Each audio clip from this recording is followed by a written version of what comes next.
کله ما منئ په دا روزه کې را قرض کوئ خو په چا سره همدردي وکړئ. د یک سړی چې په کلي کې تاسې کونډه وي، یتیمانې وي، غریبانې وي، د روزه مات هېڅ انتظام حتی د اوړو په هغه نه رسېږي. دا خو ما خپله ځینې اورېدلي دي چې د اوړو انتظام نشو کولی، چې صرف کور ته اوړه واخلو. داسې کسان ډېر شته. ما هلته دا اوس بله ورځ دلته ښځه ویل په بازار کې روان وم، ولا په کور کې مې مې یاده کړه، کور والا ورته په موټر کې روان وو، نو داسې مصره غوندې ښځه وایي څه مالټې یې ایښې وې خرڅولې، او داسې فکر مې پر راغی چې زړل یم د ماجګر ټیم. نو ما ویل که د دغې ښځې په کور کې څه وایي یا یې څوک سرپرست وایي، دې به ولې د مالټې په دا روډ باندې خرڅولې او داسې د زړه په کیفیت باندې وو. خو معلومه ده چې په کور کې ورور نه لري، زوی نه لري، د سرپرست څوک نه لري. داسې ډېرې ښځې هنر په دا کورو کې شته. خلک وایي خلک متل کوي وایي مور د وږي له حاله څه خبر.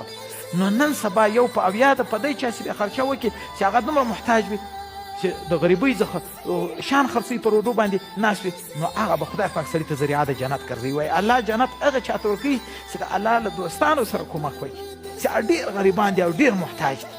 په حیوان چې کومک ورسره وکړي حدیث مبارک ده. نبي علیه السلام مبارک وایي یو سړی په لارې روان و، ډېره ګرمي وه، سپی یې ولیدی تږی و، په خټه یې خولې لګولې، دی کوهي ته ورکوځی، خپله موزه یې را ډکه کړه، هغه یې دا سپي ته کېښوه، سپی ځینې اوبه سی، الله تعالی جنت ته داخل کړ. ګوره د سپي په وجه چې انسان څومره الله تعالی وایي لقد کرمنا بني آدم، انسان خو ما عزتمن پیدا کړی دی، سپی څومره کمزوری شی دی، د سپي په وجه خدای هغه پاک جنت ورکړ چې له هغه سره کومک وکړي. نو چې له انسان سره کومک وکړي څنګه به وي؟ نو په داسې وخت کې د سړی بیا دا کوشش کوي، په کلي کې کونډ هم وي، غریبان هم وي، یتیمان هم وي، مسکینان هم وي، په وس دې پره وایي یوه توله اوړه ورته واخله، توله ورته وایي که بوجي ورته وایي کور کې وروړه، هغه پر کم جنت یې وګاټئ. روزه ماتې په وس پره وي، هغه کم شی چې څومره شی د سړي په وس پره وي سړی دې همدردي کوي.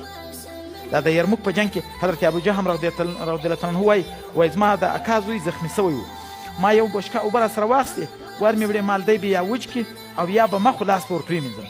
وایي چې ورلمه دی داسې حال کې اوس اتې شهید کېدی. وایي ما ورته ویل اوبه چکې؟ وایي ده راته ویل وه. سر یې راته وښوی، وایي چې ده ته مې ور نږدې کړې، تر ده شاته بلې غږ وکړی وایي ده سر راته وښوی چې هغه کې ورله غږېدی نه سئ. ما ویل ده یوړې هغه ته، هغه زخمي و چې هغه ته مې ورکولې، هغه شاته بلې و غږ وکړی، بل زخمي پروت و. وایي هغه سر راته وښوی چې هغه کې ورله. وایي ما چې ورلې هغه درېیم صحابي ته چې هغه ته مې ورکولې هغه شهید سي، بیرته مې راوړې هغه دوم ته چې هغه ته مې ورکولې هغه هم شهید سي، بیرته مې راوړې هغه د خپل اکا زوی ته چې هغه ته مې ورکولې هغه هم شهید سي. درې سره صحابه شهیدان سو، هغه یو مشکې اوبه پاتې سو. همدردي دغه ته وایي چې د زکندن په حالت کې پر ځان باندې بل مختار کوه، ټول تږي پاتې سو. نو سړی دې په رمضان کې دا کوشش کوي چې خپله همدردي وکړي. ټیم پرته ټوله خبره نسو بیانولی، نو دغه کوشش دې کوي. دا صرف یوه خبره ته وکړم، یحیی برمکي رحمت الله علیه سفیان ثوري صاحب دا د ده استاد وایي سفیان ثوري صاحب حدیثو درس کاوی. حضرت یحیی برمکي رحمت الله علیه وایي ما د میاشتې 1000 درهمه ورته مقرر کړي وو، د ده کور ته چې ته درس کوه دا شی به زه درکوم. کله چې وایي یحیی برمکي صاحب وفات سی، چا په خوب ولیدی چې الله تعالی څه معامله درسره وکړه، وایي ده وویل چې الله جنت ته داخل کړه. هغه ورته په کوم عمل؟